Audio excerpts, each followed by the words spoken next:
Ladies and gentlemen, good afternoon. My name's Robin Ferrier, and I am your life coach. I'm also your Feel the Fear and Do It Anyway licensed trainer based here in Rome, in Italy. And without any further ado, I'd just like to take this opportunity to say thanks for tuning into this broadcast just for a little while to find out a little bit more about myself and so I can find out a little bit more about you. As your life coach, there's obviously a degree of trust that needs to be shared between us in order for us to allow each other to understand how to move forward in life. And as a result of that, I'd like to share with you just a few of the things that make me tick in order that I may find out a bit more about you to help you in your journey towards where you want to be in life. So, in order to do that, I've set myself a little challenge, and I would like to share that challenge with you towards the end of this video.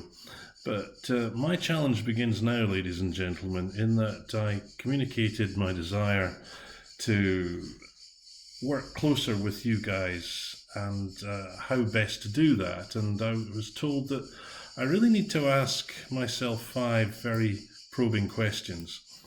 And the answers to those questions will hopefully give you an insight into how I have overcome trials and tribulations in my life. And that, in its turn, will hopefully give you some insight into how you yourself can move forward in this life and to understand that as your coach and as your mentor for the period of time that we share with each other, I understand the suffering that you may or may not have been through, and the suffering that has created the blocks in your life that are holding you back now. But without further ado, let's get started and let's see where this takes us. So, one of the first things that I have to ask myself is what's the hardest thing that I've been through in my life? And without any trouble at all, I think it's my childhood that I would describe as the hardest thing I've been through. Um, my younger years were characterized by bullying, and I'm sure many of you have been through this process and endured it yourself. So I won't take too long to describe how that feels because you know that only too well. It's different for everybody, and it affects people in a different way. But one of the typical traits, or some of the typical traits, are loss of empowerment, feelings of low self worth, um, catastrophization, which is a wonderful phrase for always seeing the worst in everything, rumination, where you chew things over for ages and ages and ages and still get nowhere in your feelings towards a situation.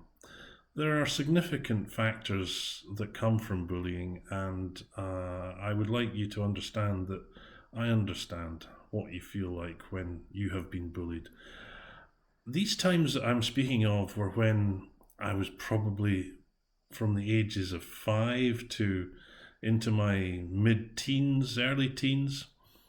But these are your formative years, my friends. These are the times when you learn how to be a grown up. And so if you learn that life is hard and it's against you and that people are against you and that there is no support and that you yourself are not capable of supporting yourself, these are the feelings you will feel when you've been bullied, I'm certain. If those things stick with you unresolved, then this can cause problems for you in later life. And so when we come to talk about such things, should you feel that those are things that you would like to talk about, these are things that I know all about only too well. So that's number one. Number two, what's the greatest problem I've had to solve or overcome? I think, my friends, self-belief, belief in oneself, your own ability to define your own future, not have other people define it for you. There's a great degree of independence that comes from free thought. But if you've been held back in life because other people feel strongly that you should behave in a particular kind of way, then that can be very difficult for you to find your own individual way forward in this life. I certainly have found that. So yes, the concept of self-belief and courage to be yourself, that is something I have struggled with for quite some time and still do to some extent, but there are ways in which you can deal with this. There are tools to help you, and I am here to help you if that is something that you would like to deal with yourself. Number 3, what's the greatest pain you've suffered in your life? Well, not being accepted by my peers, my friends, and my family, ladies and gentlemen. I think that's probably one of the greatest pains I've ever experienced. It can be a very lonely place to be an individual in this world, to not conform, to not fit in, not to be just like everybody else. And as you can imagine, there are many reasons in this life to conform. It means that you don't stand out from the crowd, that you don't have to justify yourself, you don't have to explain yourself, you just become part of the grey crowd. But for one reason or another, ladies and gentlemen, that's never really been me. I've never really been able to stand back and just be part of the crowd. I've always felt the necessity to be true to myself. That's never been simple, but it is possible. More than possible. And so that pain that comes from being ostracised, cut off, sent to Coventry, as we say in the UK, that can be painful because we are, as human beings, we're tribal individuals. We thrive on the fact that we work together, we work as a group. And so when you are cut away from that group because you don't conform, you're not like the grey crowd, you're not the same as everybody else, then that can be a very lonely place to be. And so that can come from your peers, the people that you work with. It can come from your friends who maybe don't understand why you say something or how you behave in a certain way. And it can also come from your family, and that can be the toughest thing of all, because of course your family know you intimately. They know every single part of you. They know all your triggers. They know every detail of your life. And to be in any way criticized by them, to be ostracized by them, can be very, very painful indeed. And ladies and gentlemen, it's a terrible thing, but it happens more and more often in society today when people do not seem to conform to what people consider as society's normal values. Because values are changing, values have always changed. But particularly just now, in this time of turmoil, everybody seems to be asking themselves, what is right and just and normal? With the COVID virus, we're now adjusting to what the trendy terminology is, the new normal. But I don't think anybody individually has sat and discussed what is this new normal? What is the way that we now consider normal and reasonable to behave? I think we're just working it out. We're figuring it out as we go along. So that is my toughest pain, is just fitting in, or rather to the point of not fitting in and being separated from my friends and my family and my peers.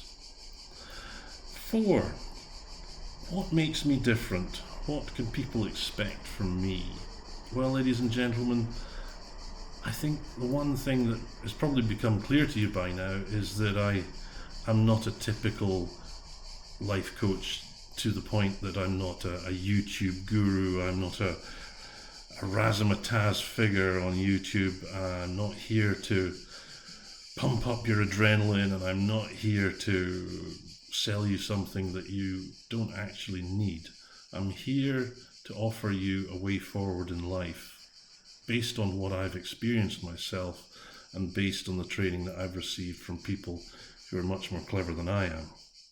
So that is something that you can expect from me, is insight, clarity, a desire to genuinely help you move forward, and personal experiences that maybe lend me towards helping you from a very personal point of view, in that I have suffered in the way that maybe you were suffering.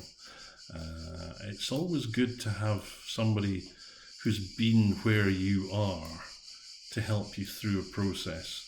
And I've certainly had my fair share of suffering in one way, shape or form through the years. It's not something I wear as a medal, it's not something of which I'm proud, but it's a simple fact. And here we go. I'm ready to take your difficulties and problems and troubles on my part to help you move forward. And to our last question, what one thing do people always ask me to help with? I think, ladies and gentlemen, I'm typically asked to help people with decision making. Decision making is something that actually isn't as nearly as clever or simple as it sounds. There's so many parts to making a decision, and they are all unique and individual for everybody. I think it's critical that we sit down together and analyse the problem that you have.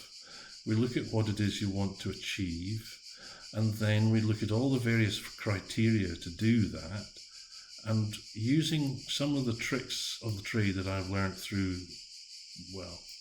30 years of working both as a businessman and an airline captain, we come to the best conclusion given your requirements. So decision making is something I can help you with, and I look forward to doing that for you. So that's our 5 questions. I hope that's given you a degree of insight, ladies and gentlemen, into where I've come from. But I think now it's your turn to give me a little bit of insight into yourselves. As I've answered these 5 questions here, might I suggest that you take a look into your own lives, ladies and gentlemen, and see for yourself, maybe for the first time, some of the depths of the emotions that you've experienced in your lives and how they've affected you both in the past and now. Are there some of these things that hold you back? Are there some things that you have taken for granted that maybe other people don't worry about? Phobias, things that give you reason for concern, things that maybe other people worry about but you don't. There are things that make you stronger than others in certain things. Don't forget to give yourself a big pat on the back for the good things that you're good at, not just the negative things. So I'm going to put underneath the description to this video the 5 questions that I suggest you answer for yourself. And just take a few moments to breathe deeply from the lower part of your belly, from the abdomen, so that you get a real deep intake of breath to fully oxygenate your brain. And do that 3 times, because it gives your limbic system a chance to say to itself, there is no flight or fight risk, and therefore your whole body calms down, and as a result you are able to think clearly and deeply, possibly for the first time in a long time. So that's that. If you could put those answers to the 5 questions in the comments section underneath, and that would be the basis for something that we could maybe talk about again in the future in other videos. But one final point, ladies and gentlemen, that I would like to ask you, one question which may steer the way you look at life, and that is, given a perfect situation and given a perfect world, if you wanted to do something and you had absolute guarantees that you could do it without any problems at all, what would it be? I leave that with you. And in the meantime, I say thanks again, everybody. All power to you.